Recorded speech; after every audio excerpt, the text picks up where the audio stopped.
Alright, it's time for another little Tool Time Flea Market segment here. Tool Time's trademarked, I better not say that. This is not a flea market find. This was actually one of the things I saved from the scrap pile.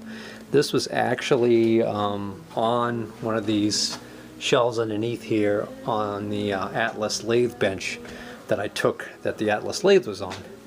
When I bought the lathe, they gave me the bench and all the tools and everything hanging around, that I took everything. And a lot of other buckets full of 5-gallon pails of just assorted steel that I'm going to go through at some point. But this was underneath there. When I first pulled it out in the dark there, I saw it was a dial indicator, and I got real excited because I was like, oh, a nice large-faced dial indicator. And I couldn't really see it well. This is the first time I really had a good look at it, was the other night. I pulled it out and looked at it and realized that it's the sorriest dial indicator you've ever seen, because it's got a couple of issues with it. Issue number one is something must have happened to the dial, that it faded or something.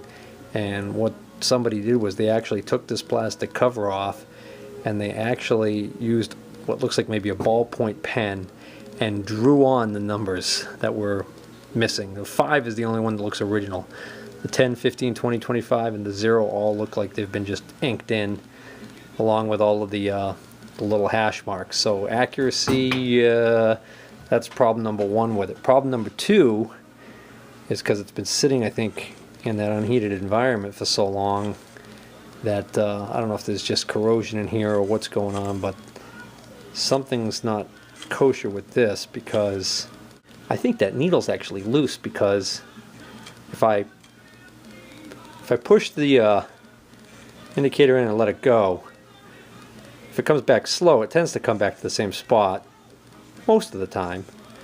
But if you spin it fast, sometimes when it comes back, if it comes back hard, the needle will bounce and go past it. So you'll notice that sometimes when I pull it, see, now it's at 1, 2, 3. Oh.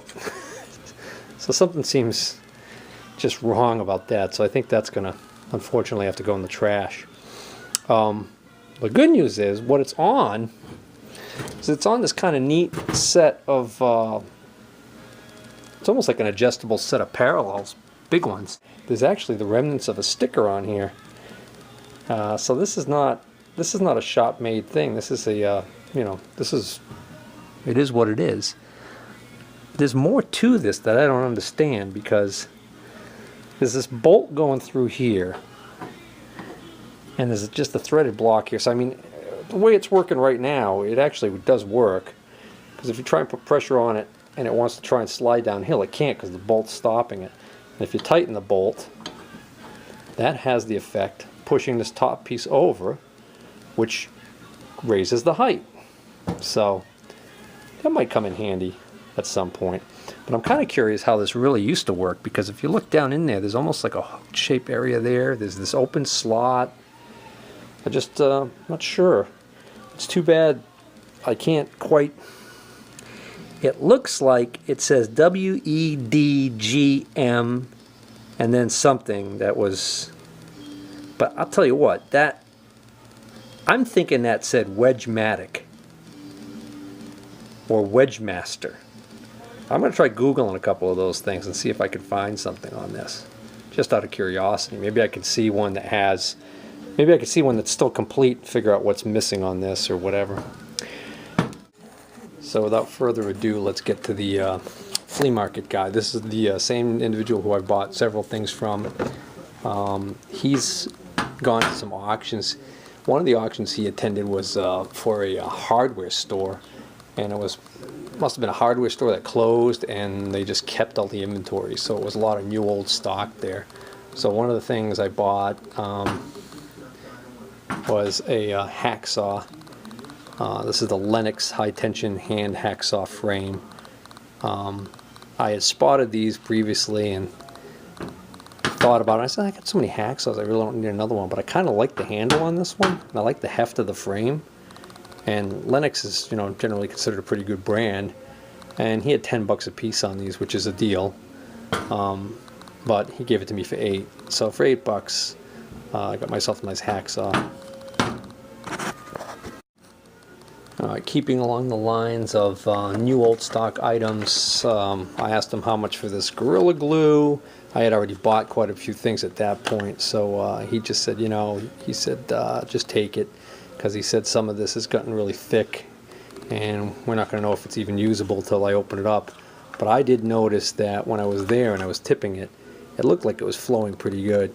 It's not flowing right now, but that's because I'm down here in the basement and it's only about 58 degrees down here, if that. It's gotten extremely cold again here in New England. He had quite a few bottles of these unopened 3-in-1 oils. I know they don't go bad. You know, he went down to $2 a piece on these. So I got that. I got one of those. So that's always handy to have. And then he only had one of these left. This is 3-in-1 electric motor oil. So this is a special blend for 1/4 horsepower or larger motors. This is exactly the kind of stuff you want to put in those little bearing cups that are on the old motors, and like those little holes that are on that old motor that I stuck on the Atlas. This is the perfect kind of oil to put in there. Then just oddball things for $1. I got a brand new Anderson Pure Bristle brush. It's a good parts cleaning brush, or just like I might just keep this with the lathe and use this to brush off chips or something. Then he's got a lot of used tools. I think I paid him $1 for this long punch, because lots of times I go into the box and I end up using just a hunk of long skinny steel as a drift. I didn't have too many really long skinny punches like this, so that one's pretty good. That's about a 10-inch, and it's a Globe Master. Not familiar with that. Doesn't say. I believe that actually says Japan on it. And then he had this hammer. He had 10 on it. I paid him $5. It's a Dayton hammer. It's a non-marring hammer, and I kind of liked, you know, I've got the big dead blow hammer, the big orange one you guys have probably seen me use in other videos, but I don't have a small non-marring hammer, so I thought that was kind of nice. Again, might be a nice thing to keep at the lathe for tapping in, you know, Morse tapers or something like that. Now, he's a machinist by trade, so he had brought in some stuff that he was selling at the flea market, that cleaning out his toolbox and that, and he had this stand, this indicator stand, and caught my eye for a couple reasons. The first thing is the size. It's a nice big one. I don't have any this large. I've got a couple of small ones. There you go. I have 1 or 2 of this size, which I think is the more common size that you find them in, I guess. And this one I just kind of like, because, you know, it's got some heft to it, and it's in excellent shape, and it's got the little doohickey up here on it. So I think I'll be able to put that to good use. And these 2 boxes represent the last of what I bought that day. Oh, actually, I got one other item, but he has several other things there that I kind of thought about and then kind of passed on. Like, he had a oh, what the heck's the name of the company? The popular boring bar head for a Bridgeport mill. Geez, I can't think of the name. It's eluding me right now, but it was a knockoff of that company, but it was a pretty good one. But it had an R8 collet on it, which fits the Bridgeports, and the collet wasn't removable. Some of those you can take the head off and put it on another collet. And I plan on getting a milling machine at some point, but I don't know if it's going to be a Bridgeport. I don't know if it's going to have R8. So I mean, I could buy that head, but it was pretty darn cheap. So I think I might, you know, if he still has it in a week or two, I probably will end up buying it, and just worst comes to worst, I'll eBay it, because I think I could probably get $50 for it, and I think he was going to sell it to me for like 30 or something. So anyways, he knocked this down from 10 bucks to 8 bucks. He's had this there for a while. This is a nice little set of adjustable, I guess kind of like adjustable parallels, you might call them. But you know, the idea is that you know, if you want to put something, clamp something down on the vise, and it's got to be supported level, and it's, you know, uneven, and you've got a certain amount of adjustment you can do, you know, and then you've got these little itty bitty ones, and then you've got these large ones here, and then these holes, they actually sell special clamps that actually allow you to clamp these things down to keep them, you know, from moving at all, like if you were supporting something on a milling table. So I thought, you know, for 8 bucks, nice little set. It's a box of stands, or whatever you want to call them. I didn't see a name anywhere on the, actually I think on the large ones there is a name. I'm sure somebody might be wondering what the name was on these. So I will tell you.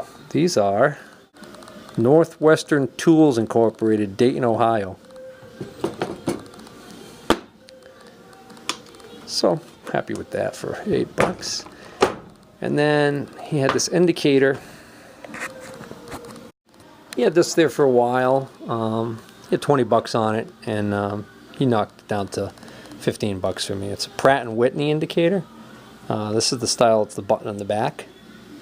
So it's a little sluggish, but for the most part it seems to be working okay. And it's not complete.